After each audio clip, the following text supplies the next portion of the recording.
ओ मेरी नन्ही मासूम परी, तुम खुश हो जाओ। तुम्हें रुलाने वाले रुष्ट राक्षस को हमने जिंदगी की आखिरी सांस तक के लिए सलाखों के पीछे भेज दिया है। कुछ इस अंदाज में जज साहब ने एक रेप पीड़ित बच्ची के पक्ष में सजा का ऐलान किया। कोटा के पॉक्सो कोर्ट के अंतिम आदेश में यह बेहद इमोशनल पंक्तियां दर्ज की गई हैं। आरोप है कि एक मौलवी ने 4 साल की बच्ची के साथ हैवानियत को अंजाम दिया था। उसके बाद मामला पॉक्सो कोर्ट तक पहुंचा और कोर्ट में सजा सुनाते वक्त जज साहब बेहद इमोशनल हो गए और उन्होंने आरोपी को अंतिम सांस तक जेल में रहने की सजा सुनाई है। उन्होंने कहा, अब तुम इस धरती पर निडर होकर अपने सपनों के खुले आसमान में पंख लगाकर उड़ सकती हो। तुम सदा हंसती रहो, चहकती रहो, बस यही प्रयास है हमारा। कोर्ट तक पहुंचा यह मामला करीब 5 महीने पुराना है। आरोप है अब्दुल करीम पर कि उसने 4 साल की बच्ची के साथ अपने मदरसे के अंदर बेहद बेरहमी के साथ रेप की वारदात को अंजाम दिया। मामला कोर्ट तक पहुंचा और इस मामले में अब यह आदेश सुनाया गया है कि उसको आजीवन जेल के अंदर रखा जाए और साथ ही 1 लाख का अर्थदंड भी लगाया गया है उस आरोपी मौलवी के ऊपर।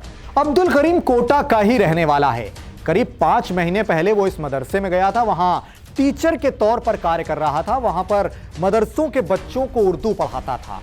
इस दौरान जब 13 नवंबर को ये बच्ची उससे उर्दू पढ़ने गई तो दोपहर 3 बजे उसने उस बच्ची को दबोचकर बेहद बेरहमी के साथ रेप की वारदात को अंजाम दिया। बच्ची ने रोते हुए अपनी पूरी आपबीती परिजनों को बताई और मामला पॉक्सो कोर्ट तक पहुंच गया और उसके बाद अदालत ने ये फैसला सुनाया है कि अब इस आरोपी को पूरे आजीवन जेल के अंदर रहना होगा और 1 लाख रुपए का हर्जाना भी भरना होगा। वहीं सजा सुनाते वक्त जज बेहद इमोशनल नजर आए और उन्होंने ये कविता कही। आरोपी अब्दुल करीम 14 नवंबर से पुलिस की हिरासत में था।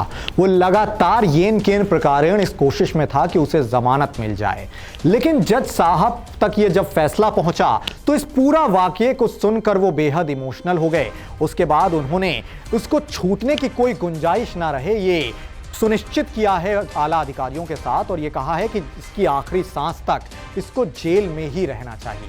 करीब 5 महीने तक मामला कोर्ट में लंबित रहने के बाद जब जज साहब ने बीते रोज अपने अंतिम फैसले में शायराना अंदाज में आरोपी के खिलाफ सजा का ऐलान किया तो उनकी इमोशनल शायरी अलग अलग सोशल प्लेटफॉर्म्स में भी जमकर वायरल होने लगी।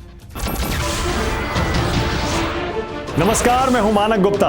अगर आपको हमारा ये वीडियो पसंद आया हो तो इसे लाइक और शेयर जरूर करें और हां, हमें सब्सक्राइब और फॉलो करना ना भूलें ताकि आप देश और दुनिया की कोई खबर मिस ना करें। तो जुड़े रहिए हमारे साथ और देखते रहिए न्यूज़ 24।